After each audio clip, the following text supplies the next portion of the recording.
सर्व भावी शिक्षकांना माझा नमस्कार. केंद्रीय शिक्षक पात्रता परीक्षा म्हणजे CTET 2026च्या मराठी या पेपरच्या पेपर 1 व पेपर 2 साठी अति महत्त्वाच्या प्रश्नाचे आपण नाही का सिरीज स्टार्ट केलेली आहे. त्यामध्ये आज आपण समोरचा एक व्हिडिओ बघू. बघा, यामध्ये जे प्रश्न आज विचारलेले आहेत त्याच्यातले मॅक्झिमम नाही का तुमच्या नाही का CTETच्या पेपरला विचारलेले आहेत. त्यामुळे तुम्ही या क्वेश्चनचा चांगला सराव करा. तुम्हाला अशाच प्रकारे नाही का तुम्हाला नाही का यावर्षी पण CTETला क्वेश्चन विचारतील. त्यामुळे याचा चांगला प्रकारे सराव करा. तर बघा, आता प्रश्न पहिला बघू. काय म्हणते, शब्दसंग्रह शिकवण्यासाठी शिक्षिका वर्गात स्वयंपाक घरातील चमचा, प्लेट, भांडी, डबे आणि तवा घेऊन येते. भाषा शिक्षणाच्या वस्तूंना काय इथे म्हणता पाहिजे होतं, काय म्हणता येईल. काय म्हणते, एखादी शिक्षिका तुम्हाला शब्दसंग्रह शिकवत आहे तर नाही का ती वर्गात नाही का स्वयंपाकघरातील नाही का चमचा घेऊन येते, प्लेट घेते, भांडी घेते, डबे, तवा अशा नाही का वस्तू घेऊन येते. तर ती शिक्षिका आहे भाषा शिक्षिका.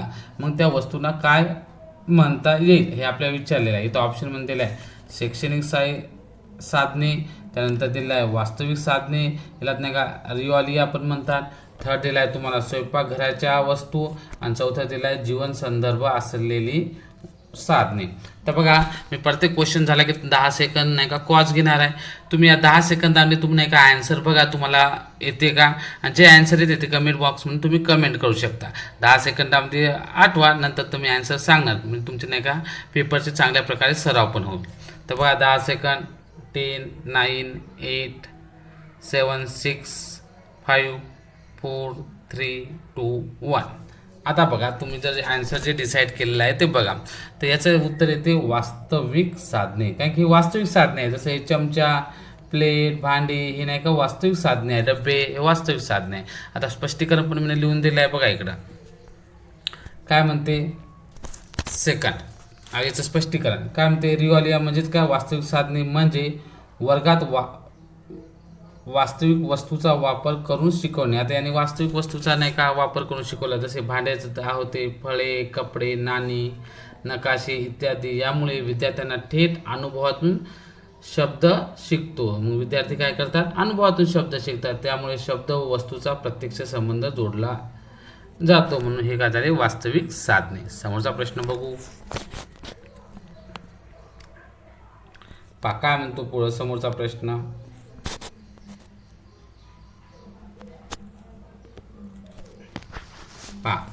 पुढीलपैकी विस्तृत वाचनाचे कोणते उद्दिष्ट नाही. आता या वाचनाचे नाही का कोणते उद्दिष्ट नाही आहे विचारलेलं आहे आपल्याला. मग आता आपण बघू उद्दिष्ट कोणतं नाही आहे. हा क्वेश्चन पण बघा तुम्हाला नाही का जानेवारी 2024ला विचारला होता. पहिला ऑप्शन दिला आहे तुम्हाला आकलनासाठी वाचन, त्यानंतर दिलं आहे दुसरं भाकीत करण्यासाठी वाचन, थर्ड दिलं आहे तुम्हाला व्याकरणाचे ज्ञान मिळवण्यासाठी वाचन, आणि चौथं दिलेलं आहे आनंदासाठी वाचन. पुन्हा आपण नाही का 10 सेकंद घेऊ. या 10 सेकंदमध्ये तुम्ही नाही का आन्सर याचं काढा आणि नाही का आपल्या कमेंटमध्ये कमेंट करू शकता. ते आपलं नाही का बरोबर आहे का ते आपण बघू.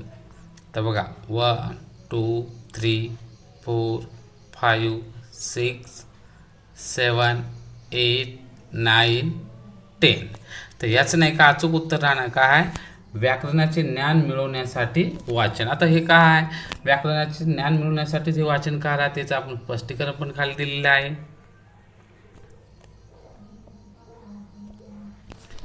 काय म्हणते, हे जे वाचन आहे म्हणजे आनंद, आवड आणि एकूण आकलनासाठी केलेले वाचन. वाचन कशासाठी राहते, हे तुमच्यासाठी आनंदासाठी किंवा नाही का तुमच्या आवडीसाठी नाही का केले जाते. यात मोठ्या प्रमाणावर समजून आवडीने वाचन असते. याचा उद्देश शब्दसंग्रह वाढवणे, भाषा प्रवाहित व वाचन सवय निर्माण करणे असतो. हे झालं त्याचं डिस्क्रिप्शन म्हणजे काय, स्पष्टीकरण. समोरचा प्रश्न बघू आपण. वर्गात काळ ही संकल्पना शिकवण्यासाठी तुम्ही एकाच माणसाला एक 15 वर्षापूर्वी काढलेला आणि एक नुकताच काढलेला फोटो वापरता. तुम्ही चर्चेला सुरुवात करून त्याचे आताचे आणि मागचे दिसणे, त्यांच्या सवयी यावर बोलता. तुम्ही रिकाम जागा याचा वापर करता. कशाचा वापर करता तर विचारलेला आहे. क्वेश्चन बघा, CTETला तुम्हाला विचारला होता ऑगस्ट 2023ला. त्याचं ऑप्शन आता नाही का आपण बघू. हे पहा पहिला ऑप्शन काय म्हणते,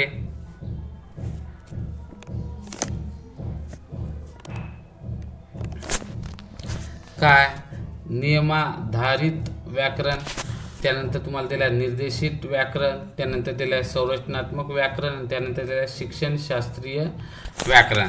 तर मी तुम्हाला 10 सेकंद देतो. बघा तुमच्या 10 सेकंदामध्ये नाही का ॲन्सर येते का. 1 2 3 4 5 6 7 8 9 10. तर लक्षात ठेवा याचा उत्तर आहे शिक्षण शास्त्रीय व्याकरण. आता शिक्षणशास्त्रीय व्याकरण का राहते त्याचं स्पष्टीकरण मी खाली दिलेलं आहे. बघा काय म्हणते, शिक्षणशास्त्रीय व्याकरण या शिक्षक शिकवताना संदर्भ, उदाहरणे, दृश्य साधने वापरतात. जसं इथे याने उदाहरण दिलं होतं 15 वर्ष अगोदर त्याचा ना आताच आहे. त्यामुळे ज्यामुळे व्याकरण विद्यार्थ्यांना अर्थपूर्ण आणि संदर्भारित पद्धतीने समजते. आता त्याने 15 वर्षाचं नाताचं दिल्यामुळे याला संदर्भासहित नाही का इझिली समजते. हे त्याचा आन्सर आहे. समोरचा आपण प्रश्न बघू. समोरचा प्रश्न काय म्हणते, पुढीलपैकी कोणती बाब ही भाषेचे वैशिष्ट्य नाही. हे खाली जे दिलेले आहे बाब याच्यापैकी कोणते भाषेचे वैशिष्ट्य नाही. हा प्रश्न पण तुम्हाला विचारला होता ऑगस्ट 2023ला. भाषा पाहिजे होती. भाषा ही सांकेतिक आहे, हे भाषेचं वैशिष्ट्य नाही. इथं आपल्याला विचारलं आहे पुढीलपैकी कोणती बाब हे भाषेचे वैशिष्ट्य नाही विचारलं आहे, म्हणजे नसलं तर पहिलं दिलं आहे भाषा ही सांकेतिक आहे, दुसरं दिलं आहे भाषा म्हणजे आवाज, तिसरं दिलं आहे भाषा ही सामाजिक आहे, आणि चौथं दिलं आहे भाषा ही पद्धतशीर आहे. तर पुन्हा तुम्हाला 10 सेकंद देतो. 10 सेकंदमध्ये नाही का याचा ॲन्सर काढू शकता आणि कमेंटमध्ये टाकू शकता. 1 2 3 4 5 6 7 8 9 10. त्याचं नाही का पुढे कोणती बाब वैशिष्ट्य नाही, तर भाषा म्हणजे आवाज हे नाही का वैशिष्ट्य नाही. आता प्रश्न होतो की का वैशिष्ट्य नाही, याचं डिस्क्रिप्शनमध्ये मी दिलेलं आहे. डिस्क्रिप्शनमध्ये स्पष्टीकरण काय म्हणते, भाषा ही सांकेतिक राहते, सामाजिक राहते आणि पद्धतशीर असते. आवाज हा भाषेचा घटक आहे पण ते भाषेचे वैशिष्ट्य नाही आहे. बाकीचे जे 3 दिले होते नाही का वैशिष्ट्य आहे. समोरचा प्रश्न बघू आपण. समोरचा प्रश्न काय म्हणते, मुलाने पाठ्यसामग्री काळजीपूर्वक आणि लक्ष देऊन वाचावी. मुलांना जी पाठ्यसामग्री दिली ती काळजीपूर्वक आणि लक्षपूर्वक वाचावी. हे वाचन उपक्रमाचे मुख्य उद्दिष्ट आहे. कोणत्या इथं दिलं आहे तुम्हाला विरंगुळा वाचनचे आहे का, निर्देशित वाचनचे आहे का. त्याने तर हे तर गहन झालं, गहन पाहिजे तर गहन पाहिजे तर गहन वाचन, आणि त्यानंतर दिला विस्तृत व स्पष्टी वाचन. तर हा क्वेश्चन पण तुम्हाला विचारला आहे जानेवारी 2024ला. तर बघा मी जेवढे क्वेश्चन दिले आहे जनरली तुम्हाला विचारलेलेच दिले आहे, ज्यामुळे तुमचं काय होणार की कोणत्या प्रकारचे क्वेश्चन येतात आणि कोणत्या टाईपचे येतात हे तुम्हाला समजतात. यावर्षी बी पेपरला क्वेश्चन अशातूनच येणार. हे जे क्वेश्चन दिले आहे अशाच टाईपचे नाही का तुम्हाला क्वेश्चन येणार, फक्त थोडेसे वेगळे येऊ शकतात किंवा याच्यातला बी एखादा उतरू शकतो. तर पहा याचं उत्तर जे आहे तुम्हाला 10 सेकंद देतो. 1 2 3 4 5 6 7 8 9 10. तर याचं उत्तर आहे हा 5वा प्रश्न आहे कोणता, गहन वाचन. गहन नाही गहन वाचन. मग स्पष्टीकरण पण दिलं आहे काय आहे गहन वाचन.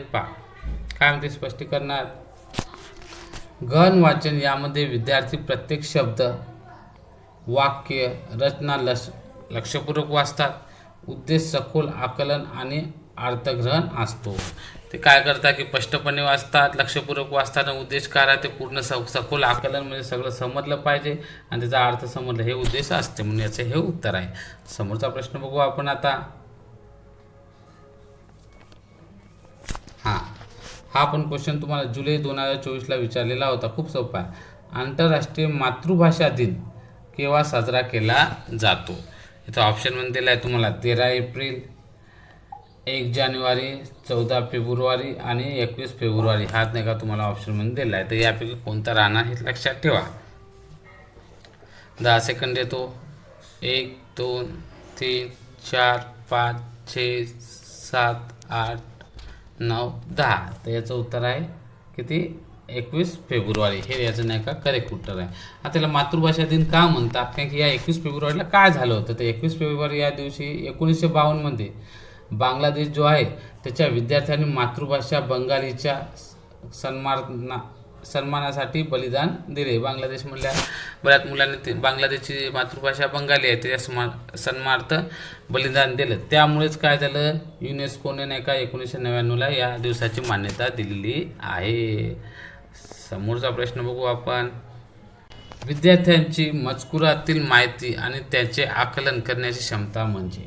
आता विद्यार्थी काय करतात, मजकुरातील माहिती आणि त्याचे आकलन म्हणजे समजण्याची क्षमता म्हणजे याला काय म्हणतात.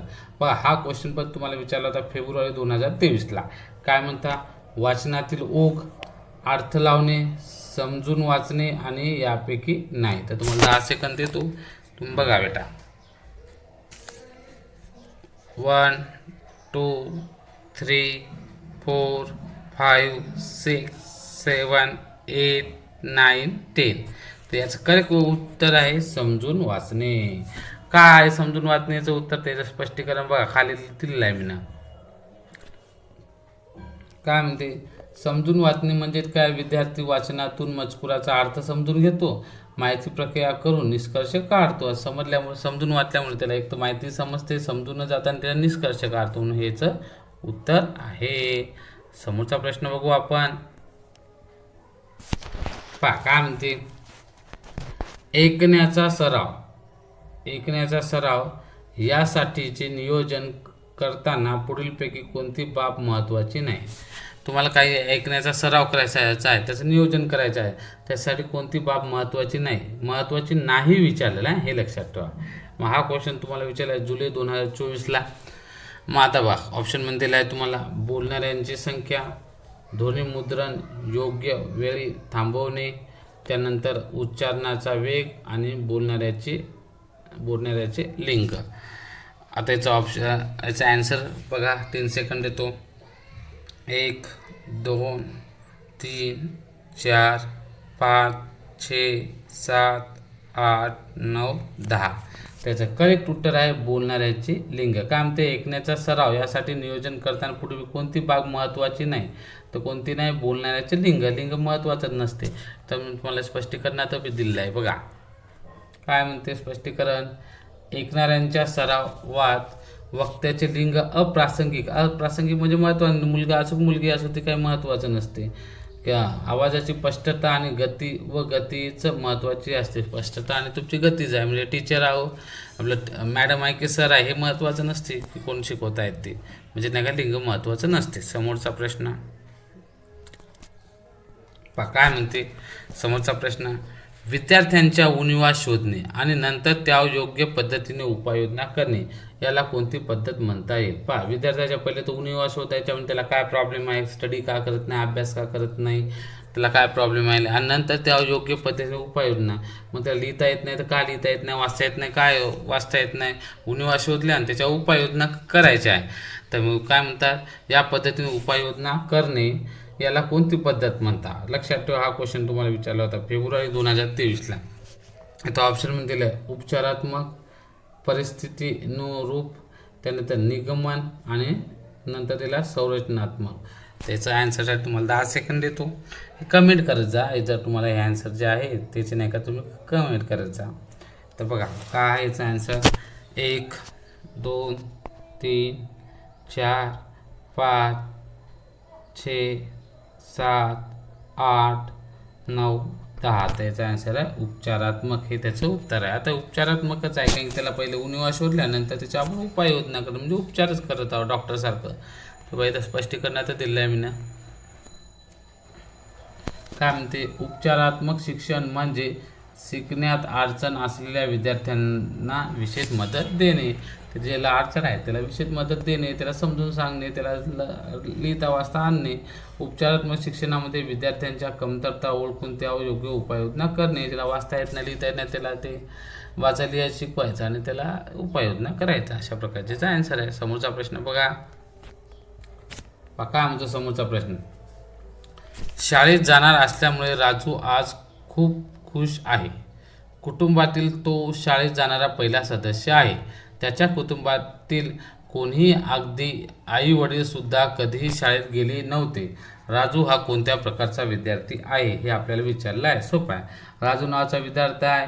तो नाही का आज शाळेत चालला म्हणून खूप खुश आहे. का? कारण त्याच्या कुटुंबातला तो पहिला सदस्य आहे आणि त्याच्या कुटुंबातील कोणीही आतापर्यंत आई वडील कोणीही नाही का शाळेत गेले नाही. तर अशा प्रकारच्या स्टुडंटला विद्यार्थ्याला आपण काय म्हणतो? तर ऑप्शनमध्ये दिला अल्पसंख्याक, दुसऱ्याला दिलेला आहे पहिल्या पिढीचा, दुसऱ्या पिढीचा आणि परिघाबाहेरचा. तर आता आपण बघू. 3 सेकंद देतो तुमकडून बघा आणि नाही का कमेंटमध्ये नाही का ते नाही का आन्सर नाही का सेंड करा. 1 2 3 4 5 6 7 8 9 10. तर याचं करेक्ट उत्तर आहे पहिल्या पिढीचा. राजू हा पहिल्या पिढीचा विद्यार्थी राहतो. इथं डिस्क्रिप्शनमध्ये पण दिलेलं आहे. कारण ते काय म्हणते डिस्क्रिप्शन, पहिल्या पिढीचा म्हणजे असा विद्यार्थी ज्याच्या कुटुंबात पूर्वी कोणी शिक्षण घेतले नसते. तो शिक्षण घेणारा पहिला असतो. तुम्ही बघितलं असं राजूच्या घरच्या कोणी शिक्षण नाही घेतला होता म्हणून तो पहिल्या पिढीचा राहिला. शिक्षण घेणारा पहिला पर्सन होता. समोरचा प्रश्न बघू आपण आता. किती 11 नंबरचा काय म्हणते? वाचन कौशल्याची चाचणी करताना भाषा शिक्षकाने पुढीलपैकी कोणत्या गोष्टीवर सर्वात जास्त भर द्यावा? एखादा विद्यार्थी असेल त्याच्या वाचनाच्या कौशल्याची आपण चाचणी करत आहोत. तर अशा वेळी जो भाषा शिक्षक राहील मराठी विषय किंवा दुसरा बी, तर पुढीलपैकी कोणत्या गोष्टीवर सर्वात जास्त भर दिली पाहिजे? हा क्वेश्चन पण पहा जानेवारी 2023ला नाही का विचारला होता. तर पहा ऑप्शनमध्ये दिला आहे चढ उतारासह वाचन, की विरामचिन्हाचा वापर, की योग्य उपचारासह वाचन, की समजून वाचन. हे तुम्हाला 4 ऑप्शन दिले आहे. तुम्हाला 10 सेकंद देतो. त्यामध्ये बघा तुमचा आन्सर येते का. 1 2 3 4 5 6 7 8 9 10. पहा काय म्हणते? वाचन कौशल्याची चाचणी करताना भाषा शिक्षण पुढे कोणत्या गोष्टीवर सर्वात जास्त होतं? कोणत्या गोष्टीवर द्या पाहिजे? यास समजून वाचन. समजून वाचन हे खूप महत्त्वाचं असते. यावर भर दिली पाहिजे. याचं डिस्क्रिप्शन पण मी तुम्हाला लिहून दिलेलं आहे. बघा काय म्हणते? कारण समजून वाचन यात विद्यार्थी मजकुरातील मुख्य उद्देश ओळखतो, माहिती शोधतो, निष्कर्ष काढतो आणि लेखकाचा हेतू समजून घेतो. म्हणून समजून वाचन हे खूप महत्त्वाचे असते. समोरचा प्रश्न बघू. समोरचा प्रश्न बघा काय म्हणते? सत्याच्या पलीकडे जाऊन अंदाज लावणे, म्हणजे ओरिजिनल सत्याच्या खूप पलीकडे जायचं आणि आपल्या मनाने अनुमानला अंदाज लावायचा किंवा अनुमान करण्याची पद्धत किंवा अनुमान करायचं, त्याला कोणती म्हणतात? तर इथं ऑप्शनमध्ये दिलं आहे तुम्हाला जुलै 24 सॉरी इथं ऑप्शनमध्ये हा क्वेश्चन तुम्हाला विचारला आहे जुलै 2024ला. तर बघा इथं ऑप्शनमध्ये दिलं आहे तुम्हाला भाकीत करणे, स्पष्टीकरण, विश्लेषण, अनुमान करणे. तुम्हाला 10 सेकंद देतो. 10 सेकंदात तुमचा आन्सर येते का बघून घ्या. 1 2 3 4 5 6 7 8 9 10. यस, जे भाकीत करणे ज्याने लिहिलं आहे त्याचा उत्तर 100% बरोबर आहे. कारण सत्याच्या पलीकडे जाऊन तो अंदाज लावणे त्याच्यात म्हणतो आपण भाकीत करणे. 5 डिस्क्रिप्शन म्हणून पण तुम्हाला लिहून दिलं आहे मी ना. बघा काय म्हणते? भाकीत करणे म्हणजे उपलब्ध माहितीच्या पलीकडे जाऊन संभाव्य निष्कर्ष किंवा अंदाज बांधणे. एक तर आपण माहितीच्या नाही का खूप समोर जाऊन एक तर निष्कर्ष का संभाव्य निष्कर्ष असं होऊ शकते किंवा असं आपण अंदाज बांधू शकतो, त्याला भाकीत करणे असे म्हणतात. समोरचा प्रश्न बघू आता 13 नंबरचा. काय म्हणते? पुढीलपैकी कोणत्या पद्धतीमुळे शिक्षकांना मुलांची घरगुती भाषा आणि माध्यम भाषा यांच्यातील अंतर भरून काढता येईल? अशी कोणती पद्धत आहे जे खाली दिलेली आहे त्यामध्ये शिक्षकांना नाही का त्या मुलाची घरगुती भाषा, म्हणजे घरगुती कोणती राहते, कोणाची बंजारी राहते, कोणाची मराठी राहते, कोणाची हिंदी राहते, आणि माध्यम भाषा म्हणजे कोणत्या माध्यमामध्ये शिकायला, यांच्यातील अंतर नाही का शिक्षकाला भरता येईल. हा क्वेश्चन तुम्हाला विचारला होता जानेवारी 2023ला. पहा इथं ऑप्शनमध्ये आहे त्रिभाषा धोरण, बहुभाषा धोरण, अनेक स्तरीय पद्धती आणि थेट प्रत्यक्ष पद्धती. यासाठी आपण तुम्हाला 10 सेकंद देऊ. 10 सेकंदानंतर तुमचं जे आन्सर येते ते आपल्या कमेंटमध्ये करा सेंड. समोरचं बघा 10 9 8 7 6 5 4 3 2 1. यस, याचं करेक्ट उत्तर आहे बहुभाषा धोरण. आता बहुभाषा धोरण आहे काय? बहुभाषा धोरण तर पहा सरळ आहे, इथं डिस्क्रिप्शन दिलेलं आहे. काय म्हणते, कारण बहुभाषा धोरण म्हणजे शिक्षणात एकापेक्षा जास्त भाषा वापरण्याची पद्धत. बहु म्हणजे ते एकापेक्षा जास्त भाषा वापरण्याची पद्धत सोपा आहे. मुले ज्या भाषेत घरात बोलतात त्या भाषेपासून सुरुवात करून हळूहळू दुसऱ्या आणि तिसऱ्या भाषा शिकवण्याची मदत करणे हे या धोरणाचे उद्दिष्ट आहे. म्हणजे त्याची ओरिजिनल भाषा आहे, कुणाची बंजारी असेल, कुणाची मारवाडी असेल, कुणाची दुसरी कोणती असेल, त्या नाही का पहिल्या भाषेपासून सुरुवात करून नाही का दुसऱ्या भाषेमध्ये नाही का दुसऱ्या व तिसऱ्या भाषेत शिकवण्यास मदत करणे. तसं इंग्लिश आहे, इंग्लिश शिकवतो आपण, ते शिकवताना टीचर लोक आपल्याला मराठीचा उपयोग करतात, त्या टाईपचा आहे. समोरचा प्रश्न बघू आपण. काय म्हणते, व्याकरणाचे शिक्षण प्रामुख्याने कोणत्या बाबतीत उपयुक्त ठरते. आता हे व्याकरणाचे आपण शिकत आहोत, पण ते आपल्याला कोणत्या बाबतीत उपयोग पडते हा विचारलेला आहे. हा क्वेश्चन विचारला तुम्हाला डिसेंबर 2024ला. इथे दिलेला आहे ऑप्शनमध्ये अचूकता, साक्षरता, अंक साक्षरता, ओघवता. त्याचा ॲन्सर नाही का साठी तुम्हाला 10 सेकंद देतो. 10 सेकंदामध्ये पहा येते का तुमचा ॲन्सर. येत असेल तर कमेंटमध्ये कमेंट नाही का करा. 1 2 3 4 5 6 7 8 9 10. यस, याचं उत्तर आहे अचूकता आहे त्याचं उत्तर आहे. समोरचा प्रश्न बघा. स्पष्टीकरण राहिले याचं. काय म्हणते स्पष्टीकरण, कारण व्याकरण शिकवण्याचा मुख्य उद्देश म्हणजेच काय राहते, भाषेचे योग्य शुद्ध व यूज करणे किंवा वापर करता येणे. यामुळे वाक्यरचना, काळ, लिंग, विभक्ती इत्यादी बाबतीत अचूकता येते. समोरचा प्रश्न बघू आता. काय म्हणतात, विद्यार्थी सर्व व्याकरणिक नियम एकदाच पाठ करण्याऐवजी व्याकरणातील संकल्पना क्रमशः शिकतात आणि उत्तरोत्तर त्या संकल्पनाचे प्रबलीकरण करतात. असे करणे म्हणजे. हा क्वेश्चन तर बघा केव्हा विचारलेला आहे, जानेवारी 2023ला. क्वेश्चन काय होता, विद्यार्थी सर्व व्याकरणातील नियम एकदाच पाठ करण्याऐवजी व्याकरणातील संकल्पना क्रमशः शिकतात. म्हणजे काय करतात, व्याकरणाचे सगळे नियम आहे ते एकदाच पाठ करत नाही, क्रमशः म्हणजे एकानंतर एक शिकतात आणि उत्तरोत्तर त्या संकल्पनाचे प्रबलीकरण करतात. आणि जसे दिवस जातात ते नाही का ते संकल्पनाचे प्रबलीकरण म्हणजे स्ट्रॉंग बनवतात, समजून घेतात, चांगल्या प्रकारे अंडरस्टँडिंग करून घेतात. असे करणे यालाच काय असे जे करतात त्याला काय म्हणतात हे विचारलं आहे. परिस्थितीजन्य शिक्षण, वर्तुळाकार शिक्षण, अवकाशिक शिक्षण आणि संरचनात्मक शिक्षण. तर बघा याचं ऑप्शनसाठी ऑप्शन कोणतं राहील ते बघा. मी तुम्हाला 10 सेकंद देतो, यामध्ये बघा तुमचा ॲन्सर येते का. 1 2 3 4 5 6 7 8 9 10. तर पहा याचं उत्तर काय राहते. यस, कोणतं आहे, वर्तुळाकार शिक्षण. काय आहे इथं आपण डिस्क्रिप्शनमध्ये दिलेलं आहे. डिस्क्रिप्शनमध्ये काय दिलं आहे स्पष्टीकरणामध्ये, कारण वर्तुळाकार शिक्षण म्हणजे अध्यापनाची अशी पद्धत ज्यात संकल्पना वारंवार पण अधिक सखोलतेने शिकवल्या जातात, ज्यामुळे विद्यार्थ्याचे ज्ञान हळूहळू परिपक्व होते. यानंतरचा समोरचा प्रश्न बघा. समोरचा प्रश्न काय म्हणतो, तुम्हाला तुमच्या वर्गातील जास्तीत जास्त मुलांना सहभागी करून घ्यायचे आहे, यासाठी तुम्ही कोणत्या पद्धतीचा अवलंब कराल.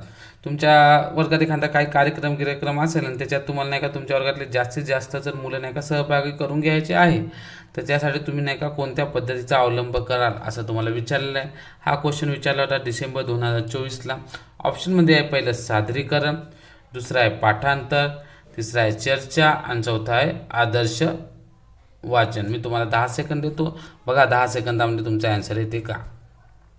1 2 3 4 5 6 7 8 9 10. तर बघा याचं उत्तर काय राहणार, याचं उत्तर राहणार चर्चा. कारण की तुम्हाला जास्तीत जास्त मुलं नाही का सहभागी करायचे आहे, म्हणजे काय करायला लागेल तुम्हाला चर्चा. याचं मी स्पष्टीकरण पण तुम्हाला खाली दिलेलं आहे, बघून घ्या एकदा. काय मला दिलेलं आहे बघा स्पष्टीकरणामध्ये, कारण चर्चा पद्धतीत सर्व विद्यार्थ्यांना विचार मांडण्याची व सहभागी होण्याची संधी मिळते. विद्यार्थी आपली मते, अनुभव, उदाहरणे देतात, त्यामुळे सक्रिय सहभाग व समाज व आत्मविश्वास वाढतो. म्हणून चर्चामध्ये सर्व सहभागी होतात. समोरचा प्रश्न बघू आपण आता. काय म्हणतात, मुलांच्या भाषापूर्व स्थितीचे रिकाम जागा वैशिष्ट्ये आहे. आता मुलांचे भाषापूर्वीच्या स्थितीचे आपल्याला वैशिष्ट्य आहे विचारले. हा क्वेश्चन पण तुम्हाला जानेवारी 2023ला विचारला होता. याचं नाही का ऑप्शन बघा काय दिलं आहे. रडणे, हुंकारणे, बडबडणे, एक शब्द बोलणे, उच्चारणे, त्यानंतर दिलं आहे 2 शब्द बोलणे आणि त्यानंतर दिलं आहे संदेशात्मक बोलणे. यासाठी मी तुम्हाला 10 सेकंद देतो. तुमचं जे आन्सर आहे तुम्ही नाही का कमेंट बॉक्समध्ये टाकू शकता. 1 2 3 4 5 6 7 8 9 10. आय होप तुम्हाला याचं करेक्ट आन्सर आलं असेल. याचं करेक्ट आन्सर आहे रडणे, हुंकारणे, बडबडणे. हे नाही का याचं नाही का आन्सर आहे. का आहे त्याचं आपण नाही का स्पष्टीकरण बघू. बघा बरं काय म्हणतात. मुलांच्या भाषा पूर्वस्थितीत रडणे म्हणजे त्या भाषेच्या पूर्वस्थितीत ती काय करते, रडते, बडबडते, हुंकारते याचा समावेश होतो. भाषापूर्व अवस्था म्हणजे काय, मूळ रडते, कुजबुजणे, बडबड करते या सर्व भाषेआधी घडणाऱ्या ध्वनी क्रिया आहेत. त्यामुळे याचं हे करेक्ट आन्सर आणा. समोरचा प्रश्न बघू आता आपण 18 नंबरचा. काय म्हणते. प्रत्येक विद्यार्थ्यांच्या स्वतंत्रपणे उणिवा आणि क्षमता जाणून घेण्यासाठी केलेली चाचणी रिकाम जागा होय. काय म्हणते. प्रत्येक जे विद्यार्थी आहेत स्वतंत्रपणे उणिवा जाणून घ्यायच्या आणि त्याच्या क्षमता काय हे पण जाणून घ्यायसाठी कोणती चाचणी केली जाते. हा क्वेश्चन तुम्हाला विचारला होता डिसेंबर 2024ला.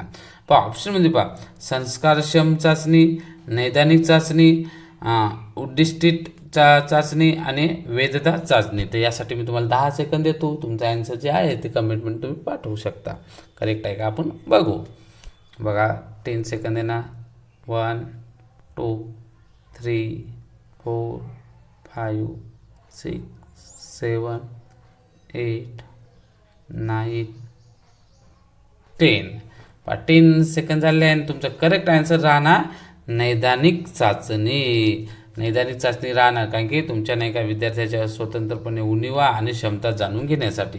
याचं स्पष्टीकरण पण मी तुम्हाला चांगल्या प्रकारे खाली दिलेलं आहे. बघा स्पष्टीकरण काय म्हणते. नैदानिक चाचणी म्हणजे काय, विद्यार्थ्यांच्या शिकवण्यातल्या अडचणी, चुका आणि उणिवा ओळखण्यासाठी घेतली जाणारी चाचणी. त्याला जो प्रॉब्लेम आहे त्याबद्दल नाही का घेतली जाणारी चाचणी आहे.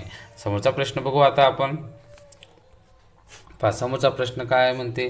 लहान मुलांना पेन्सिल किंवा तेल रंगाचे खडू कोणत्याही पृष्ठभागावर फिरवत राहणे आवडते, त्यास रिकाम जागा म्हणतात. लहान मुलं जे राहतात तुम्ही बघितलं पेन्सिल असं किंवा तेल रंगाचे खडू जे राहतात आपले हे कोणत्याही पृष्ठभागावर फिरवतात हे आवडते त्याला आपण काय म्हणतो. हा प्रश्न दिला आहे तुम्हाला जानेवारी 2023ला. इथं ऑप्शनमध्ये आहे कल्पक लेखन, सेकंड दिलं आहे समकालीन लेखन, नंतर दिलं आहे खरडणे आणि चौथं दिलं आहे नागमोडी लेखन. त्यासाठी मी तुम्हाला 10 सेकंद देतो. बघा तुमचा आन्सर येते का जे येते ते कमेंट बॉक्समध्ये कमेंट करत जा. 1 2 3 4 5 6 7 8 9 10. तर याचं करेक्ट आन्सर आहे यस खरडणे. आता खरडणे काय आहे त्याचं डिस्क्रिप्शन मी खाली दिलेलं आहे म्हणजे स्पष्टीकरण दिलं आहे. काय कारण हे साधारणतः 1.5 ते 3 वर्षाच्या मुलांमध्ये दिसते खरडणे.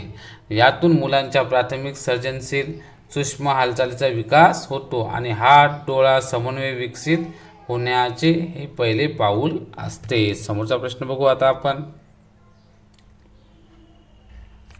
20 नंबरचा प्रश्न काय म्हणतो आपला. पुढीलपैकी कोणते ग्रहण कौशल्य आहे. आता खाली जे तुम्हाला दिलेले ऑप्शन याच्यावर कोणतं ग्रहण कौशल्य आहे ते विचारलेलं आहे. हा क्वेश्चन तुम्हाला विचारला होता डिसेंबर 2024ला. बघू आता कोणतं ग्रहण कौशल्य आहे. पहिलं ऑप्शन आहे वाचणे व बोलणे, त्यानंतर बोलणे व लिहिणे, त्यानंतर ऐकणे व वाचणे आणि ऐकणे व लिहिणे. त्यासाठी मी 10 सेकंद देतो. बघा तुमचा आन्सर काय आहे ते कमेंट करू शकता तुम्ही. 1 2 3 4 5 6 7 8 9 10. त्याचं करेक्ट आन्सर आहे ऐकणे व वाचणे. ऐकणे व वाचणे हे काय ग्रहण कौशल्याचे मुख्य वैशिष्ट्य आहे किंवा ग्रहण कौशल्य आहे. ऐकणे व वाचणे. याचं स्पष्टीकरण आता बाकीचे काय करतात हे पण बघू. पहा काय म्हणतात स्पष्टीकरणामध्ये बघा. भाषा शिक्षणाची कौशल्ये 4 असतात. पहा ग्रहण कौशल्य कोणतं आहे? ऐकणे ग्रहण कौशल्य आहे, वाचणे ग्रहण कौशल्य आहे, बोलणे हे महत्त्वाचं आहे, उत्पादन कौशल्य आहे आणि लिहिणे पण हे काय उत्पादन कौशल्य आहे. यानंतरचा प्रश्न बघू आपण. पहा 21 वाला क्वेश्चन काय म्हणतो? पुढीलपैकी कोणते विस्तृत वाचनाचे तंत्र नाही? आता याचे या वाचनाचे हे कोणते तंत्र नाही हे विचारले. हा क्वेश्चन पण तुम्हाला विचारला होता जानेवारी 23ला. तर बघू आपण नाही का इथं ऑप्शनमध्ये काय आहे? चालणे, निहाळणे, सामूहिक वाचन आणि मूक वाचन. मी तुम्हाला 10 सेकंद देतो. बघा 10 सेकंदमध्ये तुमचा आन्सर येते का?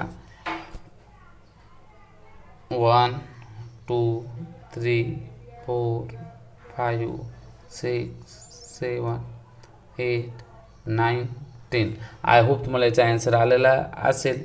याचा आन्सर खूप नाही का सोपा आहे. सामूहिक वाचन. कोणतं आहे? सामूहिक वाचन. काय आहे तर आपण बघा स्पष्टीकरणामध्ये नाही का आपण दिलेलं आहे सामूहिक वाचन काय. काय म्हणते? विस्तृत वाचन जे आहे यामध्ये स्वतः वाचन करणे, आनंदासाठी वाचन करणे, मोठ्या प्रमाणात मजकूर वाचणे याचा समावेश होतो.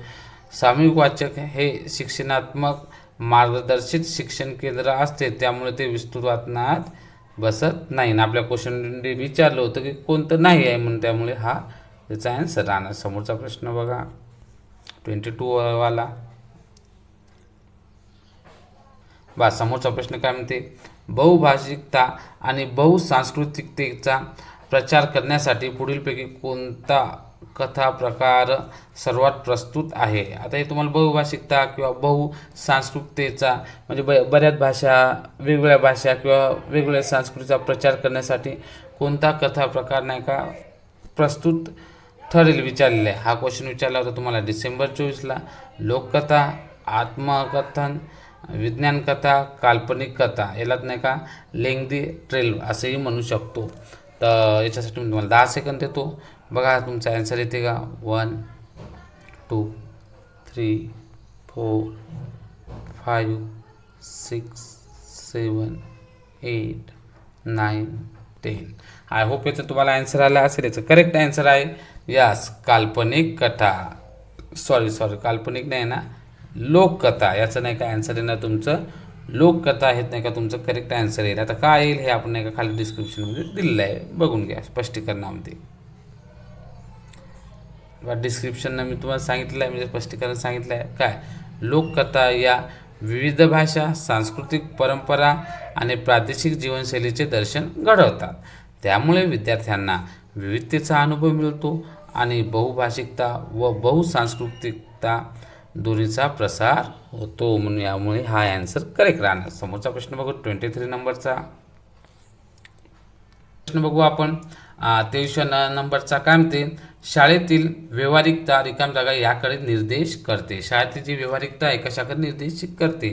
तर हे आहे तुमचा जानेवारी 2023ला विचारलेला प्रश्न.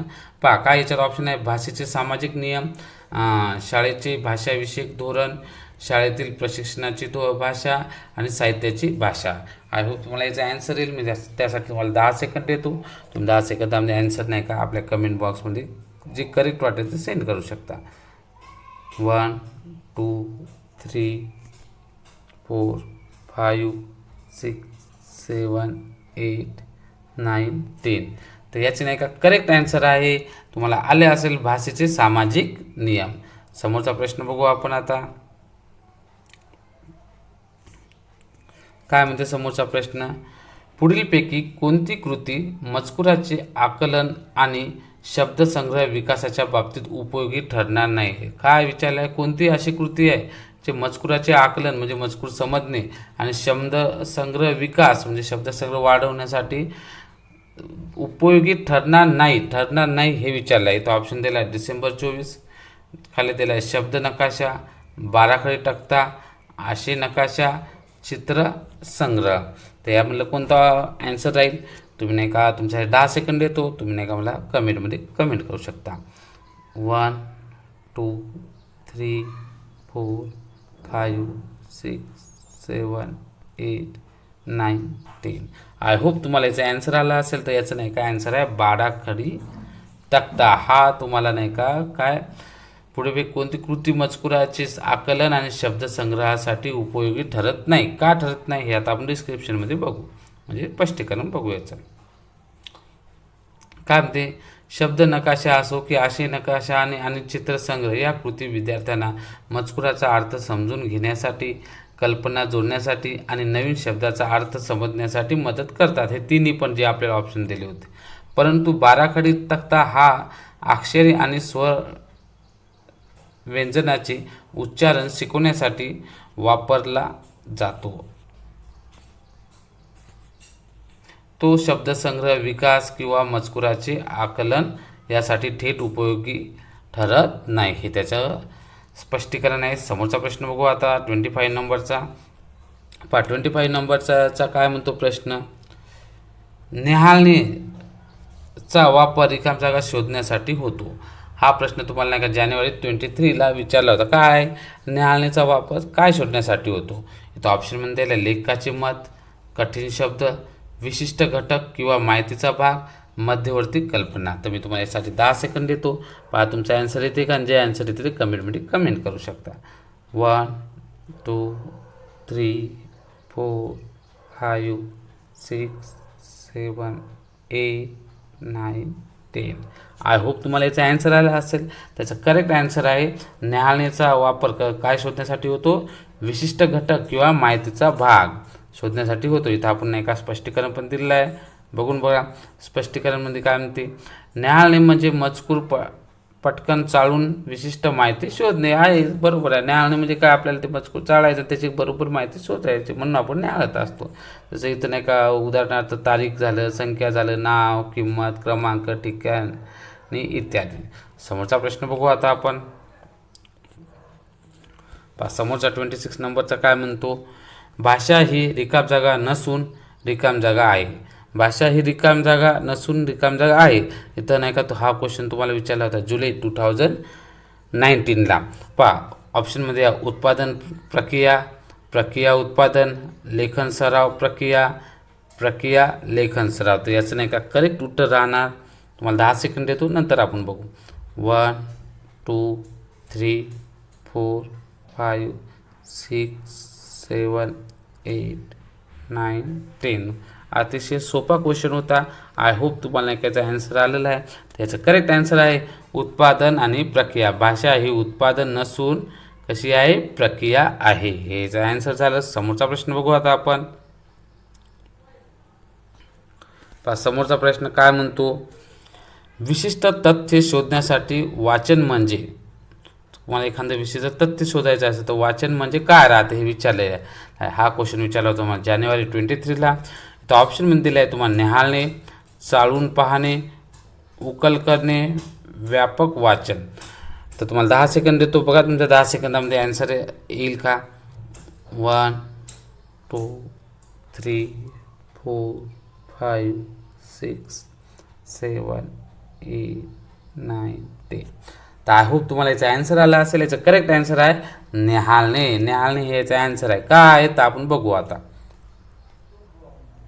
स्पष्टीकरण दिलेलं आहे मी याचं. काय, न्याहाळणे करताना वाचक संपूर्ण मजकूर वाचत नाही. तो न्याहाळतो तो पूर्ण मजकूर वाचत नाही, तर फक्त एका विशिष्ट माहितीचा शोध घेतो. म्हणून यामुळे ह्याचा आन्सर आहे. समोरचा क्वेश्चन बघा 28 नंबरचा. काय म्हणते, भाषा अध्ययनात पुढीलपैकी कोणती बाब सर्वात महत्त्वपूर्ण ठरते. तुम्ही भाषाचा अध्ययन करत आहात, तर तुम्हाला नाही का अभ्यास करत आहात, तर पुढीलपैकी कोणती बाब सर्वात महत्त्वपूर्ण ठरते हे विचारलं आहे. हा क्वेश्चन पण विचारलेला होता तुम्हाला जुलै 19ला. तर इथं दिलं आहे तुम्हाला ऑप्शन पाठ्यपुस्तक, पूरक वाचन, बालसाहित्य आणि कृतीपत्रक. तर मी तुम्हाला 10 सेकंद देतो, जे आन्सर आहे ते तुम्ही कमेंट करू शकता. बघा 1 2 3 4 5 6 7 8 9 10. त्याचं करेक्ट आन्सर आहे बाल साहित्य. कोणते महत्त्व ठरेल, बाल साहित्य. समोरचा आन्सर बघू आपण, समोरचा क्वेश्चन बघू. पहा काय म्हणते, प्रत्येक भाषेचे स्वतःचे आणि रिकाम जागा प्रकारचे व्याकरण आहे. प्रत्येक भाषेत स्वतःचे तर आहे आणि रिकाम जागा प्रकारचे व्याकरण आहे. हा विचारला होता तुम्हाला जानेवारी 21ला क्वेश्चन. कोणता आहे बघू आता. ऑप्शनमध्ये दिला नियमबद्ध, राज्य शासनाप्रमाणे, केंद्र शासनाप्रमाणे, लिपिबद्ध. तर यासाठी मी तुम्हाला 10 सेकंद देतो. आय होप तुम्हाला आन्सर येऊन जाईल. 1 2 3 4 5 6 7 8 9 10. त्याचं करेक्ट आन्सर राहते याचं नियमबद्ध. प्रत्येक भाषेत स्वतःचे आणि कसे आहे नियमबद्ध, नियम आहेत, प्रकारचे व्याकरण आहे. समोरचा प्रश्न बघू. हा शेवटचा प्रश्न आहे. काय म्हणते, जेव्हा एखाद्या विद्यार्थ्याला विषयावर किंवा घटनेवर छोटीशी कविता तयार करण्यास सांगितली जाते तेव्हा तो कशाचा वापर करतो. हा क्वेश्चन विचारला आहे तुम्हाला डिसेंबर 19ला. काय म्हणते, जर एखाद्या विद्यार्थ्याला नाही का एखाद्या विषयावर किंवा घटनेवर छोटीशी कविता तयार करायला सांगितलं तेव्हा तो कशाचा वापर करतो. ऑप्शनमध्ये दिला आहे सर्जनशील विचार, जाणीवपूर्वक विचार, सांस्कृतिक विचार आणि परानुभूती विचार. तर याचा आन्सर राहणार आहे. तुम्हाला 10 सेकंद देतो. 1 2 3 4 5 6 7 8 9 10. आय होप तुम्हाला याचा आन्सर आला असेल. जे आन्सर आला असेल तर कमेंट बॉक्समध्ये टाकून द्या. त्याचं नाही का करेक्ट आन्सर आहे सर्जनशील विचार. आता सर्जनशील विचारच काय तर आपण इथं नाही का स्पष्टीकरण दिलं आहे. पहा काय म्हणते स्पष्टीकरण. सर्जनशील विचार म्हणजे कल्पनाशक्ती, नवीनता, अभिव्यक्ती अशा गुणांचा वापर करून काहीतरी नवीन निर्मिती करणे. हे याचा आन्सर आहे. तर अशा प्रकारे आजचा आपला हा व्हिडिओ संपलेला आहे. तुम्हाला अशा प्रकारे नवीन नवीन नाही का CTETचे अति महत्त्वाचे प्रश्न, प्रिवियस इयरचे क्वेश्चन, तसे नाही का पेपरसाठी खूप महत्त्वाचे प्रश्न पाहिजे असेल तर तुम्ही आजच आपल्या चॅनलला लाईक करा, सबस्क्राईब करा, बेल आयकॉनला क्लिक करा आणि कमेंट करा. Okay, thank you.